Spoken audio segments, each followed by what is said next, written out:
kalau pernah ada dan masih ada, berhentilah main mata, memberi izin yang membahayakan rakyat, terutama hutan dan lahan-lahan tambang dan sebagainya. Orang yang melakukan kegiatan pendampingan terhadap kelestarian lingkungan pejuang-pejuang lingkungan lah ya, hidup itu tidak boleh dikriminalisasi. Tidak boleh dikriminalisasi. Ini yang banyak kan dikriminalisasi, diteror, lalu dicarikan pasal kayak gini nih, kayak orang bernama Dera dan Monef itu kan apa salahnya dia? Apakah ijazah yang dipakai oleh Pak Jokowi yang sekarang dituding palsu itu betul enggak sesuai dengan yang dikeluarkan UGM? Karena dia mengatakan kami ini UGM sudah mengeluarkan ijazah untuk Jokowi. Adapun ijazah itu digunakan oleh Jokowi untuk apa atau digunakan oleh orang lain yang mengaku Jokowi, itu bukan tanggung jawab UGM. Agak susah ini NU ke depan kalau tidak segera melakukan islah. Nah kalau ini dibiarkan, yang di bawah tuh jadi rusak. Nah saya begini loh, merindukan nih NU yang taat pada ulama. Tidak rebutan proyek. Nah kalau dulu zaman itu kan kalau Kiai Asad ngomong udah diem, Kiai Ali Maksum ngomong diem, Kiai Ahmad Siddiq ngomong diem, yang lain. Semua mendengarkan, iya, semua ikut. Sekarang ini ngomong malah yang ngomong yang diantem. Jangan lupa subscribe dan nyalakan lonceng notifikasi. Selamat menyaksikan.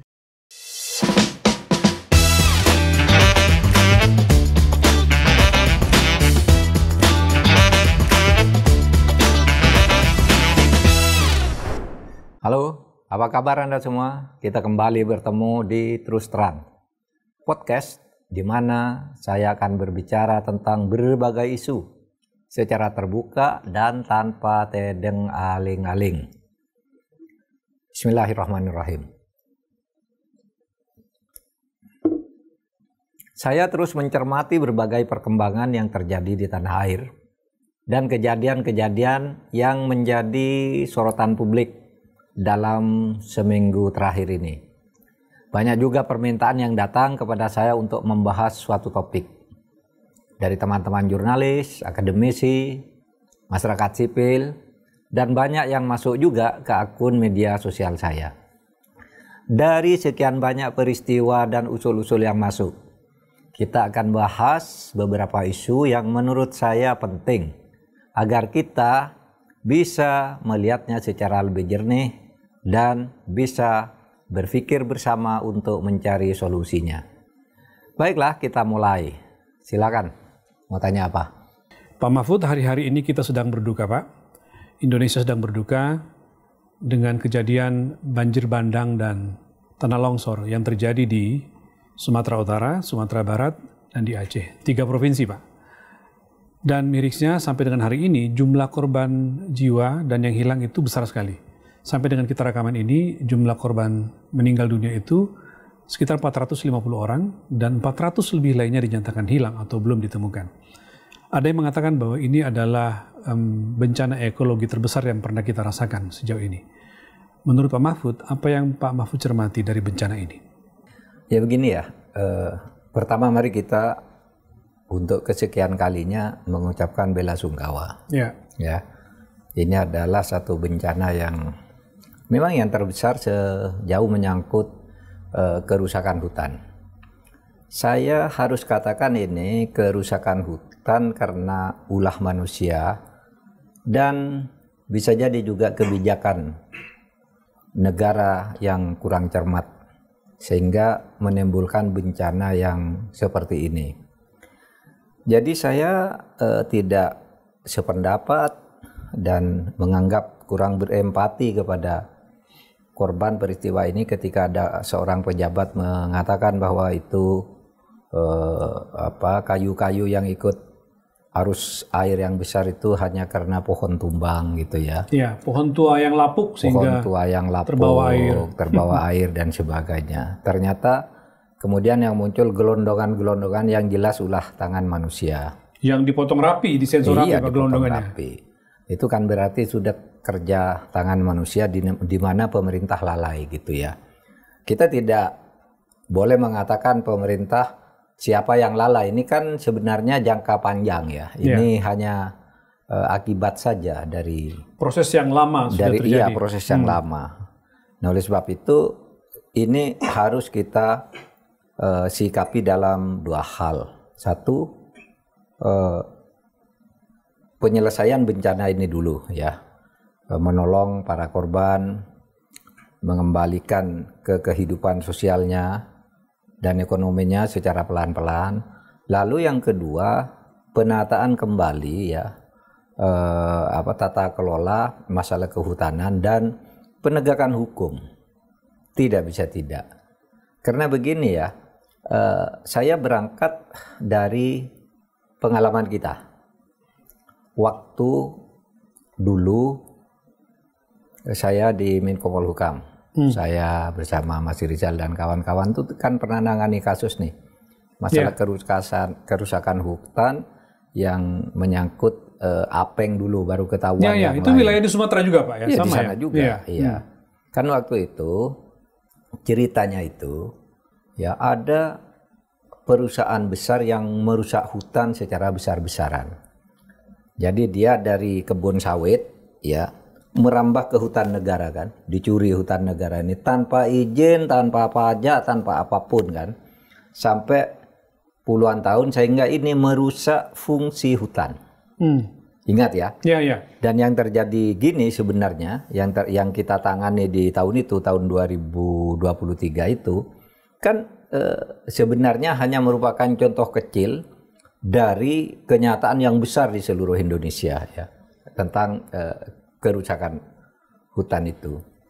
Nah, itu kan kemudian kita ingat, waktu itu kan ada undang-undang nomor Undang-Undang Ciptaker ya. Undang-Undang Ciptaker itu pasal 110 A dan B itu memberi upaya penyelesaian ini agar itu bisa normal kembali dikelola oleh negara. Di mana pada waktu itu hal yang sudah terlanjur terjadi itu kemudian diselesaikan dengan denda administrasi. Dengan catatan mendaftar dulu semua perusahaan yang sudah mencuri hutan negara secara tidak sah, mendaftar ke minta pengampunan penyelesaian ya. Semacam pengampunan tapi lalu isinya penyelesaian administrasi dan denda melalui Menteri KLHK, Kehutanan dan Lingkungan Hidup ya, lingkungan hidup dan kehutanan gitu. Nah, pada waktu itu ada satu kasus yang menyangkut Apeng, ya Apeng itu Surya Darmadi. Tidak salah namanya Surya Darmadi. Pemilik Duta Palma Group. Pemilik Duta Palma Group. Nah itu pada waktu itu dia ngajukan pengampunan, minta pengampunan agar denda gitu, dan sudah dihitung-hitung gitu, kira-kira dendanya 375 miliar sekian gitu. Tetapi dia ini sebenarnya sudah disidik, bahkan sudah ditangkap oleh Kejaksaan. Oh, proses hukumnya sudah berlangsung. Iya, tapi lalu mau bayar denda administrasi. Ya. Nah, untuk menyelesaikan itu kan ada Kepres tuh, Kepres nomor 9 tahun 2023 itu dikeluarkan bulan April tahun 2023 untuk menyelesaikan orang yang minta ampun itu. Nanti kamu selesai bayar sekian gitu. Nah, dan pada waktu itu saya menjadi salah seorang wakil ketuanya. Ketuanya Menko Marves, Pak Luhut, saya wakil, Pak Airlangga sebagai Menteri Perekonomian wakil. Ini disebut sebagai Satgas Sawit waktu itu Pak ya? Iya, Satgas Sawit namanya. Nah, pada waktu itu udah banyak kan hutan negara yang sudah dijarah itu, udah banyak. Tapi kita pada waktu itu membuat prioritas ya. 3 provinsi terbesar itu kita selesaikan dulu, Sumatera Utara, Riau, dan Kalteng. Ya. Jadi Sumatera Utara memang sudah sudah masuk prioritas, sudah perhatian pertama karena soal merambahnya kawasan kebun sawit ke hutan ya. Iya. Okay. Nah, kemudian yang Apeng ini kan sudah mau diberi ampun oleh Satgas itu, mau diberi surat. Wah, saya tidak setuju. Ini harus diselesaikan ke pengadilan. Lalu saya kirim surat ke Menteri LHK pada waktu itu, ini tidak usah diberi. Ibu Siti Nurbaya ya? Ibu Siti Nurbaya. Ini sudah diberi surat, pokoknya ini pengadilan kejar. Nah, pada akhirnya dia terus ke pengadilan, yang lain diberi surat pengampunan gitu. Karena kecil-kecil? Iya. Nah, ini masuk ke pengadilan, saya pada waktu itu bersikeras agar orang ini dituntut merugikan perekonomian negara. Merugikan? Bukan hanya keuangan negara. Bukan hanya keuangan negara? Di pikiran kita ya, saya yang sederhana, pikiran keuangan negara itu yang menyangkut kelalaian membayar pajak didenda menjadi 20 kali lipat gitu. Atau penggunaan APBN yang tidak benar merugikan keuangan negara. Tapi kalau kerugian perekonomian negara itu banyak hal. Misalnya efek-efek sosial yang timbul, masyarakat tidak bisa bekerja, masyarakat terancam oleh keamanan dan sebagainya. Termasuk lingkungan. Karena kerusakan lingkungan dan sebagainya. Sehingga pada waktu itu memang pada waktu itu divonis 41 triliun. Pertama, kerugian keuangannya itu 3 triliun. Kemudian kerugian perekonomian negara 38 itu berapa? Jauh lebih besar ya? Itu pokoknya 41 triliun. Divonis pengadilan negeri, tapi di tingkat Mahkamah Agung diturunkan kembali ke 3 triliun itu. Nah, perekonomian negara itu adalah itu tadi dianggap sebagai biaya sosial korupsi. Biaya sosial korupsi. Ya. Ada istilah itu ya? Ada istilah BSK ya. BSK. Iya, biaya sosial korupsi. Iya. Jadi biaya sosial korupsi. Nah, itu pada waktu itu mentok. Nah, ke depannya BSK ini harus bisa diterapkan. Terutama untuk masalah perusakan lingkungan itu. Nah, memang terhadap BSK ini memang kemudian kan ada yang mempersoalkan. Seorang ahli bernama Pak Bambang Hero dan Pak Basuki Wasis. Basuki Wasis ya. Profesor Bambang Hero dan Profesor Basuki Wasis. Iya ya kan, dia diundang sebagai staf ahli ke pengadilan. Ngitung biaya sosial korupsi ini. Lalu dia dipidanakan. Ya kan? Kemudian juga digugat perdata di Cibinong ya. Masa orang diundang pengadilan disuruh menghitung berdasar ilmunya, dan dia diundang bukan bicara sendiri, bukan memfitnah, kok dia dituntut ke pengadilan baik perdata maupun pidana. Nah, itulah sebabnya menurut saya ke depannya polisi nih harus lebih responsif terhadap hal yang seperti ini. Karena apa? Karena sebenarnya Mahkamah Agung sudah membuat vonis pada tanggal 15 September tahun 2025 gitu ya, vonis nomor 8432 itu dia mengabulkan penghukuman dengan biaya sosial korupsi dengan kerugian perekonomian negara, bukan kerugian keuangan negara. Itu ya, terhadap Multimas Nabati Asahan dan 3 perusahaan lainnya, 4 gitu. Di tingkat Mahkamah Agung sudah dikabulkan dan sudah inkrah. Jadi sudah ada putusan tentang kerugian perekonomian negara di tingkat Mahkamah Agung. Oke. Nah, oleh sebab itu menurut saya berikutnya Mahkamah Agung kepolisian itu harus memedomani ini, karena juga sebenarnya Mahkamah Agung sudah pernah membuat keputusan tentang itu ya, tentang BSK itu. Kejaksaan Agung sudah punya pedomannya. Kemudian Mahkamah Agung sudah punya, tinggal polisi gitu. Tinggal polisi yang belum. Tinggal polisi yang belum. Oke. Itu perlindungan lah ya. Perlindungan terhadap orang yang memberi kesaksian di pengadilan berdasar keahliannya, dan itu tepat untuk menghukum perusahaan atau orang gitu ya yang melakukan kejahatan lingkungan, di mana di situ dihitung kerugian perekonomian negara. Bukan keuangan negara. Oke, ya. Oke, Pak Mahfud, saya penjelasan Pak Mahfud yang panjang ini, saya ingin mengambil kesimpulan dulu sementara bahwa satu, penegakan hukum di kehutanan itu memang centang perenang. Ya, ada masalah di situ. Iya, ada masalah. Yang kedua, ternyata ada korupsi besar di situ. Iya. Karena tidak begitu kelihatan, karena ini kan selama ini yang muncul nih di kasus-kasus yang di darat nih, Pak. Di hutan ini kan, di dalam hutan jarang sekali. Ternyata ada kasus apeng. Saya akan ke sana nanti, Pak. Tapi saya akan mengajak Pak Mahfud dulu untuk melihat apa sebenarnya yang terjadi? Bukan dari sisi teknisnya saya ingin meminta Pak Mahfud, tapi dari sisi concern Pak Mahfud. Karena Pak, kalau kita balik ke kasus Sumatera Utara, Sumatera Barat, dan Aceh ini, Yang sekarang ya. yang sekarang, semua orang tuh mengatakan bahwa selain soal cuaca buruk karena siklon tropis, tapi terutama disebabkan karena deforestasi. Iya, iya. Deforestasi, kehilangan fungsi hutan yang betul lah kira-kira. Hutan. Peralihan fungsi Pak, fungsi lahan, fungsi hutan ya.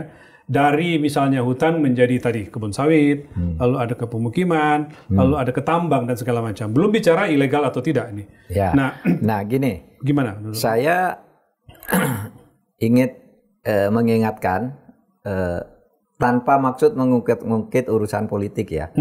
Pada saat musim kampanye dan debat. Saya baru mau nanya itu. Saya baru mau nanya itu bahwa musim itu kampanye dan diceritakan debat Pak. saya bilang begini. Deforestasi pada 10 tahun terakhir itu sebanyak 20 kali luasan Pulau Madura.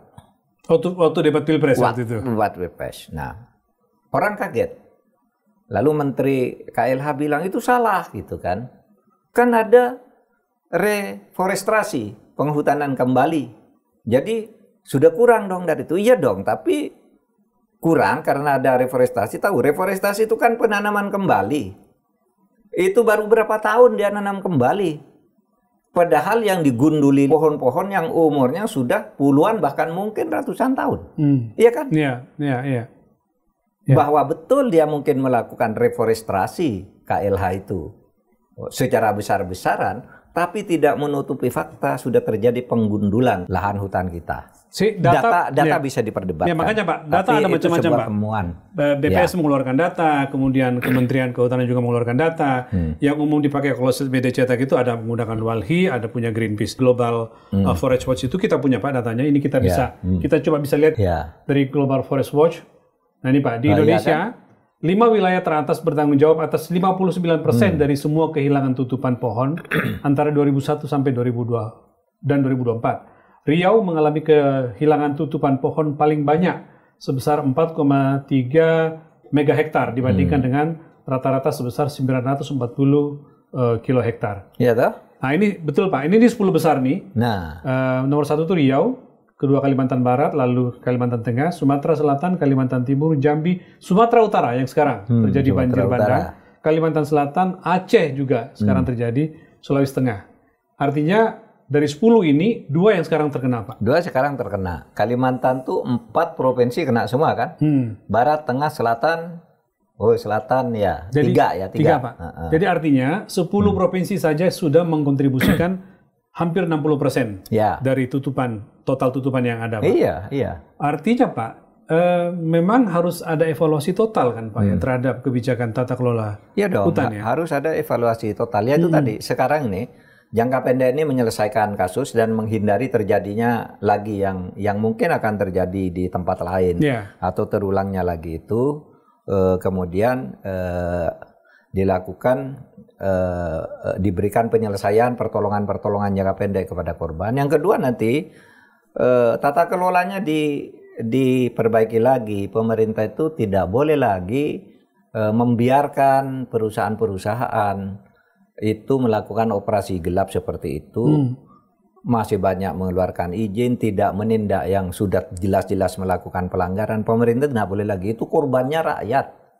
Korbannya adalah kekuatan negara kita untuk melindungi seluruh bangsa dan tanah airnya kan gitu. Jadi pemerintah itu jangan, kalau masih ada, kalau pernah ada dan masih ada, berhentilah main mata, memberi izin yang membahayakan rakyat, terutama hutan dan lahan-lahan tambang dan sebagainya. Berhenti main mata artinya kadang-kala kan itu orang yang terjadi, menuding. Iya, kadang-kadang orang menuding itu izin ini keluar karena atas izin pejabat ini. Kolusi antara ini dengan ini, perusahaan ini dengan pejabat ini, kan itu isunya.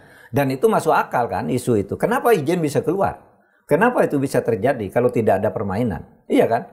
Kenapa orang sampai harus disuruh mengaku bersalah dan dikenai denda dan bersedia? Itu kan karena ada permainan dulu. Iya kan? Nah ini supaya dihentikan hal-hal yang seperti ini. Lalu yang kedua Mas, yang lebih juga, itu perlindungan terhadap orang-orang pegiat lingkungan hidup. Nah betul sekali Pak.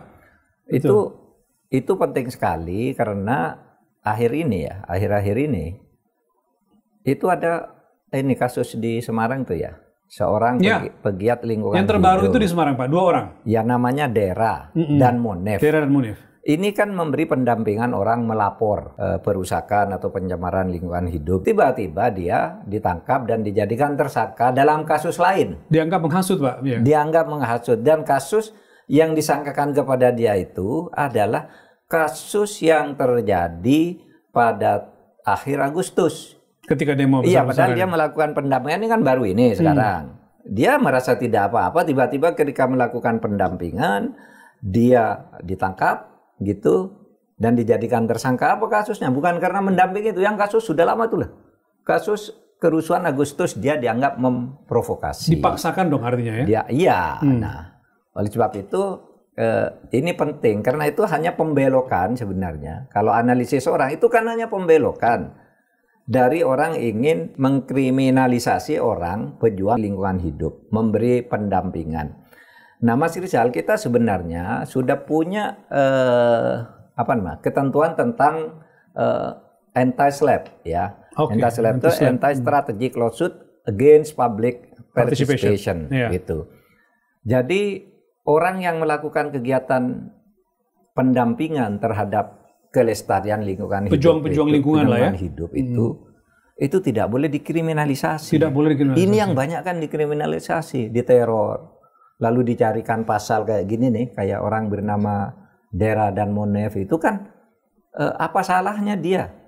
Kan itu bekerja justru untuk negara dan secara sukarela. Dan setahu saya Pak Mahfud dalam Undang-Undang Lingkungan Hidup yang itu dilindungi kan Pak? Orang-orang yang berjuang untuk lingkungan. Itu dilindungi, dan Mahkamah Agung sendiri juga sudah pernah membuat keputusan ya. Mahkamah Agung sudah membuat itu, Kejaksaan Agung juga sudah punya itu, tapi polisi belum punya nih ketentuan tentang polisi belum punya, anti-SLAPP. Belum, makanya ini masih berlaku. Bahkan Mahkamah Konstitusi yang terbaru nih, vonis nomor 119 itu tadi menyangkut Pak Profesor Bambang Heru. Profesor Bambang Heru itu di situ disebut ahli itu termasuk yang harus dilindungi melalui anti-SLAPP itu. Harus dilindungi kalau memberikan kesaksian. Berarti termasuk orang yang menghitung kerugian negara dan segala macam itu nggak boleh harus dilindungi, nggak boleh dikriminalisasi, diperkarakan dan sebagainya. Itu sudah ada vonis MK, sudah ada juga putusan Mahkamah Agung gitu yang menghendaki agar ini dilindungi ini, karena ini menyelamatkan lingkungan hidup yang menentukan keselamatan hidup orang banyak, terutama mereka yang hidup di dekat-dekat hutan dan di dekat-dekat tanah-tanah tinggi yang di bawahnya itu longsor dan sebagainya. Itu kan perusakan hutan yang banyak terjadi. Nah, ini semuanya kalau kita mau baik harus begitu negara ini. Ya, saya catat berarti Pak, demi kebaikan lingkungan kita dan kelestarian lingkungan kita, hutan juga terutama, maka ada 2 hal. Nomor 1, penegakan hukum yang tegas dan keras kepada para pembalap, kepada perusahaan-perusahaan yang mendapatkan izin tidak dengan cara benar, yang melakukan korupsi. Pada saat yang sama, meningkatkan perlindungan pada aktivis lingkungan, bukan justru dengan mudah menangkap mereka kan Pak? Iya, pada aktivis lingkungan dan para ahli yang memberi kesaksian atau menulis di koran tentang langkah-langkah yang tentang terjadinya ancaman terhadap kelestarian lingkungan hidup. Kan banyak mereka yang ahli itu menulis di koran, bicara di TV, menjadi ahli di pengadilan, lalu dikriminalisasi, diteror dan sebagainya. Itu tidak boleh begitu. Kita hidup bernegara ini kan ingin melindungi keselamatan seluruh tumpah darah dan seluruh orang, seluruh bangsa ya, untuk melindungi segenap bangsa dan seluruh tumpah darah. Itu kan sumber daya alam dan sumber daya manusianya kan harus dilindungi secara bersama. Malah aktivis lingkungan lalu dikriminalisasi itu kan melanggar apa yang disebut kesepakatan tentang anti-SLAPP itu ya. Nah, itu penting ya kita hayati kalau kita mau hidup dengan baik sebagai negara. Nah, kalau kita tarik kepada kebijakan Presiden Pak Mahfud, apa yang disampaikan Pak Mahfud dan juga beberapa concern pengamat lingkungan, mungkin bisa ditarik ke sini Pak. Kalau seperti misalnya Presiden sekarang atau pemerintah sekarang itu mengaktifkan apa yang disebut dengan Satgas Penertiban Kawasan Hutan. Kalau ditarik dari Satgas Sawit di era Bapak, kemudian ke sini, apa yang Pak Mahfud bisa cermati? Itu kontinuitas. Jadi baguslah Pak Prabowo membuat Satgas itu ya. Dengan segala kritiknya tentu saja. Kenapa kritik itu? Kritiknya karena itu didominasi oleh TNI kan itu. Kritiknya ya. Dipimpin oleh Menhan Pak Syafri gitu ya. Perpres nomor 5 tahun 2025 itu dikritik. Kenapa kok tentara yang memimpin, ketuanya lulus saja agung, polisi di mana dan seterusnya. Bahkan dalam beberapa kesempatan polisi tidak ikut tuh dalam operasi-operasi itu ya. Padahal kalau dalam keadaan normal kan mestinya polisi itu. Tapi ini tentara yang ngambil dan itu cukup efektif karena memang menurut beberapa sumber di tempat itu sejak dulu itu kalau mau ditertibkan selalu ada aja polisi yang menghalang-halangi itu dan sebagainya sehingga Presiden mengeluarkan kepres namanya perlindungan kawasan hutan. Penertiban kawasan hutan. Penertiban kawasan hutan. Itu sekarang sudah 1 juta hektar lebih kan berhasil diambil oleh ini. Tetapi itu penguasaan kembali dulu, ya kan? Belum ke tata kelolanya yang lebih terencana. Mengamankan dulu. Mengamankan dulu. Negara tapi itu bagus dulu. Menurut saya karena itu kelanjutan bahwa hutan ini tidak boleh rusak gitu. Meskipun programnya nanti bagaimana mengelola berikutnya kan Pak, belum tentu juga bisa ada solusi. Saya dengar pengelolaan berikutnya agak susah karena kan perubahan manajemen dari satu organisasi ke organisasi lain itu kan tidak bisa seketika. Persis. Tapi itu harus diteruskan menurut saya ya. Penguasaan kembali, penataan kembali hutan-hutan itu ya. Daripada seperti yang selama ini diatur dan diselenggarakan. Itu kan yang banyak membahayakan rakyat dan buktinya ini sekarang. Rakyat mati sia-sia sekitar 500 orang, kemudian itu nasibnya 500 orang lagi ada yang hilang, ada yang macam-macam, terus kehidupan ekonominya ke depan gimana? Rumahnya udah hilang, aset-asetnya udah habis gitu. Itu kan karena kecerobohan dalam pengelolaan gitu. Menjadi wajar kalau kemudian pemerintah, Menteri Kehutanan mengatakan kita akan melakukan evaluasi total tata kelola hutan. Meskipun orang bertanya, loh setahun terakhir ini kamu kemana aja? Kenapa baru sekarang mau dievaluasi total gitu? Iya. Semua kritik itu ya harus didengar oleh pemerintah. Tapi yang jelas ini sebenarnya kan jangka lama ya. Sekurang-kurangnya kalau melihat penelitian hutan global dunia itu hutan Global Forest Watch. Ya enggak apa-apa. Kita tidak usah menyalahkan siapapun, itu sudah terjadi gitu ya, menyalahkan dalam arti menyesali terlalu jauh gitu. Sekarang sudah ke depannya aja bahwa itu fakta sudah terjadi, itu ya mari kita perbaiki ke depan kalau masih ingin bernegara dengan baik gitu. Oke Pak Mahfud, saya lanjut ke isu lain nih Pak. Ini agak-agak dekat juga dengan Pak Mahfud nih isunya nih. Pernyataan Rektor UGM Pak Mahfud. Bu Ova, Profesor Ova Emilia itu hari-hari ini atau pekan ini muncul lagi menyampaikan video 9 poin tentang kontroversi lah kira-kira memberikan kejelasan tentang ijazah yang dikeluarkan oleh Universitas Gadjah Mada kepada Joko Widodo. Pak Mahfud, saya kira mencermati itu. Apa tanggapan Pak Mahfud dengan pernyataan terbaru dari Rektor UGM? Saya mengikuti itu, tertulis maupun lisan, melalui video, dan komentar banyak orang. Hampir semua pemberi komentar itu, terutama yang pro pada Roy Suryo CS itu, menyatakan Bu Rektor ini membela Pak Jokowi, menyatakan bahwa Pak Jokowi itu punya ijazah asli dan UGM menjamin kebenaran itu berdasar dokumen yang dimiliki termasuk bahwa Pak Kasmojo yang pernah membantah itu adalah pembimbing akademiknya Pak Jokowi, padahal dia membantah. Dan menurut saya bantahan itu ya benar, karena waktu itu Kasmojo kan belum sarjana. Saya ini kan dosen, orang baru menjadi asisten ahli madya itu Itu kalau sudah sarjana baru asisten ahli madya. Sesudah itu 4 tahun jadi asisten ahli. Sesudah itu jadi lektor muda. Sudah itu jadi lektor madya, baru bisa ikut menjadi pembimbing, mendampingi orang gitu. Baik pembimbing akademik maupun pembimbing skripsi. Iya.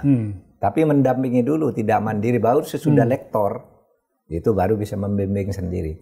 Tapi oke, itu mungkin administrasinya waktu itu Fakultas Kehutanan mungkin masih baru, sehingga ya dosen-dosen kecil pun boleh bisa ikut membimbing dan sebagainya. Tapi begini, saya kira ada yang perlu kita cermati. Pernyataan butir 7 dari Bu Ova itu, menurut saya itu satu pernyataan yang tepat. Apa, Pak? Untuk melemparkan itu, ya sudah selesaikan pengadilan aja. Kami sudah mengakui nih, mengeluarkan. Gitu. Lalu pengadilan, silakan pengadilan. Persisnya pernyataan itu isinya apa, Pak? Gini bunyinya ya. Jokowi telah menerima ijazah asli sesuai dengan ketentuan. Oke? Jokowi telah menerima ijazah asli sesuai dengan ketentuan. Sejak itu, segala hal yang terkait dengan ijazah tersebut, termasuk keputusan untuk menunjukkan kepada publik atau tidak, merupakan tanggung jawab yang bersangkutan, merupakan tanggung jawab Jokowi. Menurut saya ini tepat sekali, karena dia mengatakan kami ini UGM sudah mengeluarkan ijazah untuk Jokowi. Adapun ijazah itu digunakan oleh Jokowi untuk apa, atau digunakan oleh orang lain yang mengaku Jokowi, itu bukan tanggung jawab UGM, kan gitu kan? Yang ingin dibuktikan oleh Roy dan sebagainya itu kan bukan Jokowi itu yang punya ijazah, gitu kan? Kami udah mengeluarkan, aslinya udah diserahkan. Sesudah diserahkan lalu mau digunakan orang lain atau ditunjukkan atau tidak, itu urusan Jokowi. Nah itu dulu yang memang pernah saya sarankan ke UGM, jawabnya kayak gitu aja. Kami sudah mengeluarkan. Sesudah itu mau diapa, itu dipalsukan orang lain atau apa, bukan urusan UGM. Atau hilang di tangan Pak Jokowi, urusan Pak Jokowi, kira-kira itu ya. Ya, atau digunakan oleh orang lain yang juga bernama Jokowi atau apa, itu urusan pengadilan. Nah, sehingga nanti kalau UGM libatkan ke pengadilan, silahkan buktikan. Kami tidak punya aslinya udah diserahkan gitu. Kan gitu kan? Nah, apakah itu benar atau tidak? Ya bukan urusan UGM. UGM ini punya dokumen yang mendukung bahwa itu sudah keluar dari UGM ijazah aslinya. Nah, sekarang tinggal pengadilan itu harus secara fair membuktikan apakah ijazah yang dipakai oleh Pak Jokowi yang sekarang dituding palsu itu betul enggak sesuai dengan yang dikeluarkan UGM? Betul enggak bahwa orangnya itu? Betul enggak dan macam-macam gitu, itu harus dibuktikan di pengadilan secara fair, dan itu harus dibuktikan lebih dulu. Enggak bisa dong orang dituduh memfitnah kalau itu tidak dibuktikan lebih dulu. Ini kesekian kalinya Pak menegaskan itu ya, bahwa nggak bisa pencemaran nama baik itu didahulukan sebelum pasti bahwa ini palsu atau tidak ijazahnya. Iya, meminjam istilahnya Pak Marwarar itu, Anda harus membuktikan dulu bahwa Anda memang berhak disebut punya nama baik. Apa Anda punya nama baik enggak? Nah kalau punya, tunjukkan ijazah itu punya. Kalau enggak ada, tidak, kan gitu. Nah itu harus dibuktikan dulu oleh pengadilan. Sehingga sebenarnya butir ke-7 ini menjadi pertaruhan besar bagi keberanian hakim untuk membuktikan. Apakah cukup dengan pernyataan UGM bahwa ijazah itu sudah sah? Nggak bisa kan? Harus dilihat aslinya. Mana dulu yang dikeluarkan UGM seperti pada butir nomor 7 itu. Jadi pesan kepada hakim bahwa menurut saya itu pesan kepada itu hakim ya, pesan kuatnya. Dan UGM sudah keluar aja dari urusan itu. Saya sudah mengeluarkan soal itu dipalsu, digunakan orang lain, bukan urusan saya. Buktikan aja di pengadilan. Mungkin Roy Suryo salah, buktikan. Mungkin benar, buktikan juga. Kan gitu, saling membuktikan kan. Memang ada di dalam hukum kita, siapa yang mendalilkan dia harus membuktikan. Kalau saya nyatakan, Pak Rizal, ijazah Anda palsu, saya harus membuktikan. Tapi juga sebaliknya, siapa yang dituduh harus membuktikan bahwa tidak, lalu adu data, kan gitu ya. Bukan hanya buktikan, enggak bisa begitu. Enggak adil namanya itu pengadilan. Yang lain juga siapa yang mendalilkan harus membuktikan, siapa yang dituduh kalau satu dengan sebuah dalil yang disampaikan, maka harus membuktikan sebaliknya. Kan gitu. Kalau Anda bisa membuktikan sebaliknya, ini aslinya kok Anda nuduh sembarang, berarti Anda aman. Kan gitu.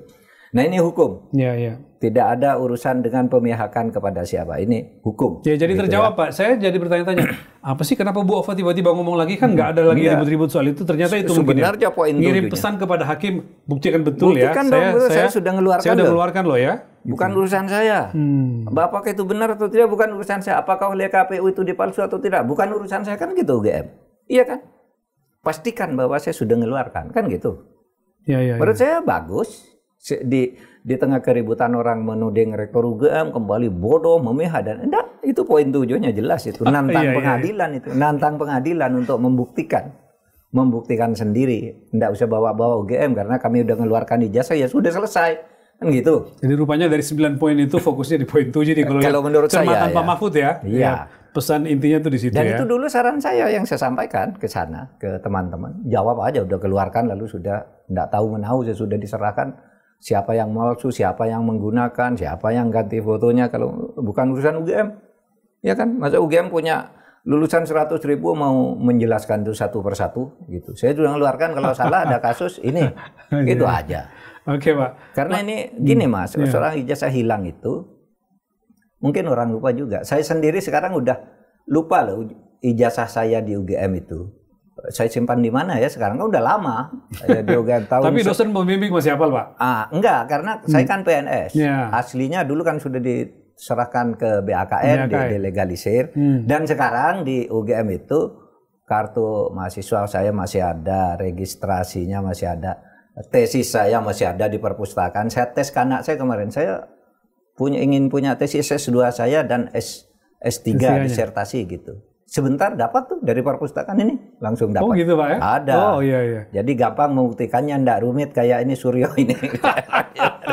Punya saya ada. Ada saya kasih surat kuasa nih ke UGM Mas Rizal. Lihat disertasi dan tesis S2 saya tahun sekian. Lengkap di sana, teratur rapi gitu di UGM itu. Oh gitu ya. Jadi misalnya saya harus cari ijazah sekarang di mana, buka lagi lemari yang mana, ini kan banyak sudah puluhan tahun kan. Bisa saja ijazah itu hilang dan minta keterangan. Saya lanjut satu isu lagi nih Pak Mahfud, soal PBNU Pak. Sebagai seorang Nahdien, Pak Mahfud kan dalam forum ini beberapa hari lalu menyampaikan harapan ya, bahwa supaya ke depan mudah-mudahan konflik ini bisa segera ditengahi. Tapi ternyata makin hari makin ke sini tampaknya makin meruncing Pak. Makin berbeda antara kubu ini dengan kubu yang satu lagi. Kiai Miftahul Ahyar mengatakan seperti ini, mengeluarkan putusan seperti ini. Sebaliknya, Gus Yahya sebagai Ketua Umum juga mengeluarkan kebijakan seperti ini. Menurut Pak Mahfud, apa kira-kira Pak ke depan yang bisa kita lihat sebagai sebuah solusi supaya tidak semakin membesar masalahnya, tapi kemudian membuat kita menjadi lebih tenang, Nahdien menjadi lebih tenang? Ya pertama Mas, saya sedih sekali ini. Karena sekarang kan udah salib pecat nih. Iya. Rois Am memecat Ketua Umum, yang Rois Am itu berkolaborasi atau didukung oleh Sekjen dan Bendahara Umum. Nah, justru setelah Ketua Umum dinyatakan bukan lagi Ketua Umum, memecat Sekjen, merotasi Sekjen dan Bendahara Umumnya gitu. Ini kan berarti dua-duanya ngotot, merasa sama-sama berhak. Nah, masing-masing berlindung di anggaran dasar gitu. Nah, oleh sebab itu menurut saya agak susah ini NU ke depan kalau tidak segera melakukan islah. Meskipun islah itu memang dibantah bahwa islah itu kalau ada orang dua setara bertengkar. Tapi kalau yang satu memecat anak buahnya itu bukan islah gitu. Penghukuman tidak bisa islah gitu. Ada yang nafsirkan gitu. Tapi menurut saya islah itu berdamailah, berbaik-baikan. Saya usul kalau bisa islah sampai muktamar yang akan datang gitu. Sudahlah jalan. Kasihan di bawah itu nggak bisa bergerak Mas. Banyak SK-SK dan macam-macam itu yang tertahan di PB. Sehingga di bawah itu berhubungan ke masyarakat nggak bisa. Di bawah itu PWNU mau PCNU maksudnya? PWNU, PCNU itu kan dia kalau berhubungan dengan pemerintah misalnya ada bantuan dana yang resmi sudah dijatahkan. Tapi kan harus ada SK-nya dulu bahwa dia yang berhak. Itu lebih dari 100 konon belum turun gitu. Nah kalau ini dibiarkan yang di bawah tuh jadi rusak. Oleh sebab itu menurut saya demi kebaikan bagi NU itu sebaiknya mereka ya sudahlah berjalan. Lupakan dulu soal-soal pertengkaran yang menyangkut tafsir atas pengelolaan tambang. Ini tidak bisa dibantah bahwa ini muasalnya soal tambang. Dulu ketika saya bilang itu kan belum ada yang bilang ya. Nah sekarang mereka semua juga udah bilang lah bahwa ini memang asal-muasalnya tambang dan itu diakui oleh mereka. Nah saya begini loh, merindukan nih sebagai warga Nahdien ya. Saya ini dulu ikut struktural NU, pernah menjadi penasehat GP Ansor di Jogja. Kemudian pernah menjadi penasehatnya GP Ansor Pusat ketika Nusron Wahid. Pernah 2 kali menjadi Ketua Dewan Kehormatan Ikatan Sarjana Nahdlatul Ulama. Itu dulu. Tapi sekarang saya kultural. Punya kerinduan terhadap cara-cara NU yang bagus. Mas, NU yang asli, yang lahir dengan budaya Indonesia, aswaja Allah Indonesia itu adalah NU yang taat pada ulama. Tidak rebutan proyek.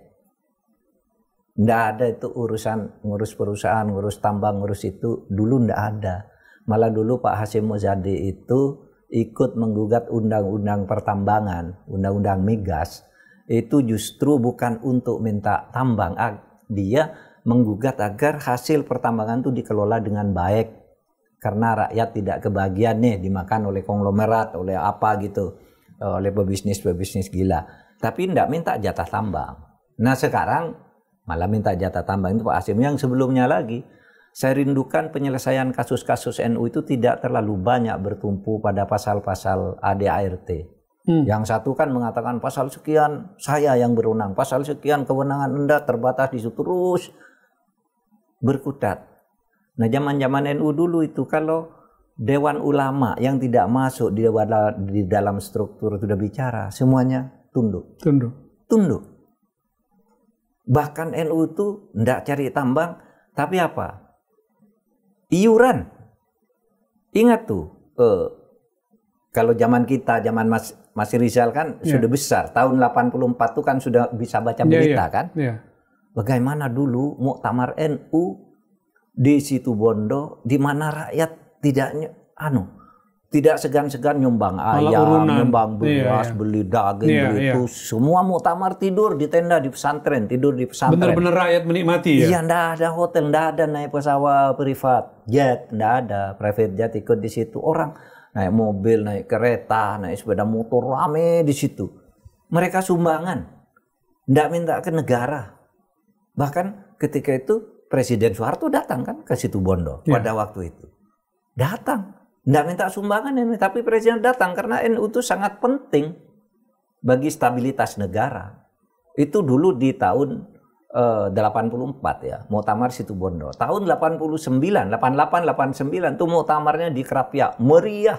Jogja. Meriah, rakyat dari berbagai daerah datang nyumbang. Ada yang nyumbang beras, nyumbang kambing, nyumbang apa gitu ditata untuk makan muktamirin gitu. Masih banyak hasilnya. Nah sekarang, terkadang kalau ada pertemuan-pertemuan NU lalu diminta biaya kepada negara. Misalnya ya. Nah di situ saya rindu kembali ke zaman dulu. Rindu ke suasana itu ya? Rindu sekali orang.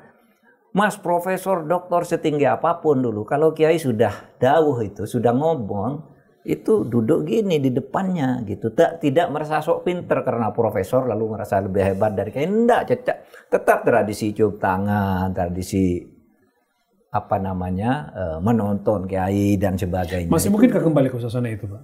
Saya ingin agar bisa kembali ke suasana itu, suasana di mana NU itu menjadi kekuatan masyarakat. Tapi yang menjadi seperti itu ya, yang menjaga tradisi aswaja ala Indonesia seperti itu, aswaja Nusantara seperti itu ya, kiai-kiai di pondok pesantren. Tapi mereka bukan bisa melarang anak-anak NU berprestasi ya, dia tetap jadi tempat pendidikan. Nanti kan bisa anak-anak NU ada yang jadi profesor, jadi menteri, jadi apa. Tapi hubungan politiknya itu jangan disambung menjadi struktural gitu. Nah bagus, NU harus tetap mencetak kader bangsa seperti yang telah dilakukan, melahirkan banyak ahli, profesor, doktor di berbagai bidang, politisi besar, ya dicetak di situ. Tapi jangan NU-nya ikut ke situ, tetap menyiapkan kader aja. Sehingga NU bisa menyumbang bagi kelangsungan Republik ini tetap dengan tradisinya. Tradisi di mana kiai itu dihormati betul. Nih saya kemarin udah ngeliat ya, kiai berkumpul di Peloso. Karena di situ ada seorang kiai besar namanya Kiai Huda Jazuli. Saya kenal baik orang ini. Dia tidak memihak kemana-mana. Dia hanya cinta kepada NU. Kalau ketemu saya itu Kiai Huda ini sering berkata, Pak Mahfud, saya ini kemecer itu apa? Ngiler. Kemecer ingin agar banyak orang NU yang memimpin negara ini tanpa harus kami ikut-ikut berpolitik gitu. Nah ini masih ada Kiai Huda. Kiai Huda Iya kemarin kumpul di sana dan memberi nasihat agar diselesaikan secara baik-baik, jangan saling ngomong, saling serang di media. Nah kalau dulu zaman itu kan kalau Kiai Asad ngomong udah diem, Kiai Ali Maksum ngomong diem, Kiai Ahmad Siddiq ngomong diem, yang lain. Semua mendengarkan, iya, semua ikut. Sekarang ini ngomong malah yang ngomong yang diantem, antem balik itu gimana ya? Menurut saya NU harus kembali ke situ. Kalau enggak ya jadi mumi aja, jadi mumi. Silakan aja rebutan tuh tambang apa rebut, nanti enggak ada gunanya. Akhirnya jadi bukan PBNU, PTNU akhirnya. Perusahaan terbatas akhirnya. Ya, antara pemegang saham, kemudian ada komisaris, ada direksi. Ya, masa kita mau kayak gitu, rugi dong. NU terlalu besar untuk dikorbankan dengan hal-hal yang kayak gini. Ya itu ini masukan penting sekaligus refleksi dari Pak Mahfud untuk NU. Saya kira cukup Pak Mahfud. Ya, oke, sekian dulu untuk edisi minggu ini. Kita akan bertemu lagi di Terus Terang pekan depan. Teruslah berkontribusi positif, teruslah bersuara jika ada pelanggaran dan penyelewengan di tengah-tengah kita, dan jangan pernah lelah mencintai Indonesia. Bahwa mungkin ada ketidakadilan, mari kita perbaiki. Selesai.